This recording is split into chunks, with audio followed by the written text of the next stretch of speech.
दोस्तों, नासा के Hubble space telescope से प्राप्त न्यू डेटा ने इनटू सुपरपफी प्लैनेट्स की केमिस्ट्री के बारे में फर्स्ट क्लूज प्रोवाइड किया है जो केप्लर 51 सिस्टम में स्थित है। यह एक्सोप्लैनेट सिस्टम, जिसमें रियलिटी में एक यंग सन जैसे स्टार्स की ऑर्बिटिंग करने वाले 3 सुपरपफ्स हैं, की खोज नासा के केप्लर स्पेस टेलीस्कोप ने 2012 में की थी। हालांकि 2014 तक इन प्लैनेट्स के कम डेंसिटी का पता नहीं चल पाया था, जिससे कई लोग सरप्राइज्ड हो गए थे। हाल ही में हबल के ऑब्जर्वेशंस ने एस्ट्रोनॉमर्स की एक टीम को इन दुनियाओं के लिए मास और साइज एस्टिमेट्स को रिफाइन करने की ऑर्डर दी, इंडिपेंडेंटली उनकी पफी नेचर की कंफर्मेशन की है। हालांकि अर्थ के मास से कई गुना अधिक नहीं, उनके हाइड्रोजन हीलियम एटमॉस्फेयर्स इतने फूले हुए हैं कि वे लगभग जुपिटर के आकार के हैं। दूसरे शब्दों में, ये प्लैनेट जुपिटर जितने बड़े और भारी दिख सकते हैं, लेकिन मास के मामले में लगभग 100 गुना लाइट हैं। उनके एटमॉस्फेयर्स कैसे और क्यों बाहर की ओर बढ़ते हैं, यह अननोन है, लेकिन यह फीचर सुपरपफ्स को एटमॉस्फेरिक इन्वेस्टिगेशंस के लिए प्राइम टारगेट्स बनाती है। हबल का यूज करते हुए टीम ने केप्लर 51b एंड 51d नामक प्लैनेट्स के एटमॉस्फेयर्स में कंपोनेंट्स, पर्टिकुलरली वाटर के एविडेंस की तलाश की। हबल ने प्लैनेट्स का ऑब्जर्वेशन किया जब वे अपने स्टार के सामने से गुजरे, जिसका टारगेट उनके सनसेट के इंफ्रारेड कलर का इंस्पेक्शन करना था। एस्ट्रोनॉमर्स ने इंफ्रारेड लाइट में एटमॉस्फेयर्स द्वारा एब्जॉर्ब्ड लाइट की अमाउंट का अनुमान लगाया। इस प्रकार के ऑब्जर्वेशन से साइंटिस्ट्स को प्लैनेट्स के केमिकल कंपोनेंट्स, जैसे वाटर के बारे में बताने वाले सिग्नल्स की तलाश करने की अनुमति मिलती है। हबल टीम सरप्राइज के लिए, उन्होंने पाया कि दोनों प्लैनेट्स के स्पेक्ट्रा में कोई भी बताने वाला केमिकल सिग्नल्स नहीं था।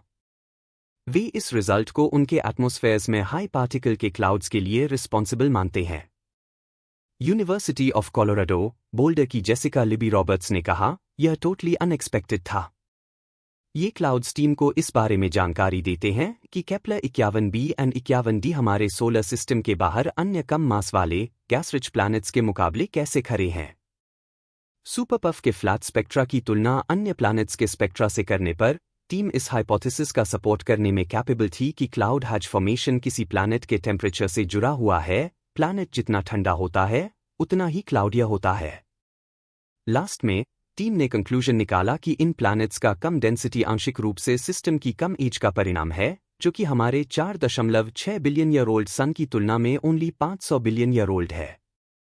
मॉडल्स बताते हैं कि ये ग्रह स्टार्स की स्नो लाइन के बाहर बने हैं, जो पॉसिबल ऑर्बिट्स का एरिया है जहां आइसी मटेरियल जीवित रह सकते हैं। अब प्लैनेट स्टार्स के बहुत करीब होने के कारण उनके कम डेंसिटी वाले एटमॉस्फेयर्स को नेक्स्ट फ्यू बिलियन ईयर्स में स्पेस में इवैपोरेट हो जाना चाहिए। प्लैनेट एवोल्यूशन मॉडल्स का यूज करते हुए टीम यह दिखाने में कैपेबल थी कि केप्लर 51b, जो स्टार्स के सबसे करीब का प्लैनेट है, एक दिन नेपच्यून के एक छोटे और गर्म वर्जन की तरह दिखाई देगा, एक प्रकार का ग्रह जो पूरे मिल्की वे में काफी आम है।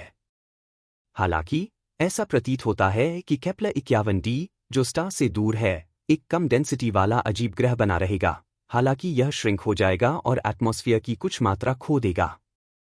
यूनिवर्सिटी ऑफ कोलोराडो, बोल्डर के जेसी बर्टा थॉम्सन ने कहा, यह सिस्टम अर्ली प्लैनेटरी एवोल्यूशन के प्रिंसिपल्स का टेस्ट करने के लिए एक यूनिक लैबोरेटरी प्रोवाइड करती है।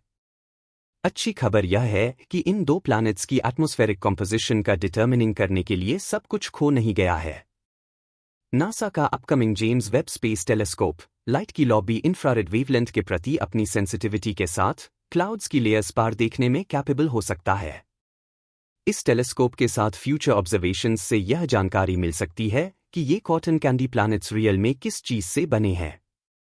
तब तक ये प्लैनेट्स एक स्वीट मिस्ट्री बना रहेगा। तो आज हमने सोलर सिस्टम के एक mysterious planet cotton candy planets के बारे में जाना। अगर आपको यह वीडियो पसंद आया हो तो हमारे चैनल थ्योरी ब्रेकर को like, comment, share and subscribe करें।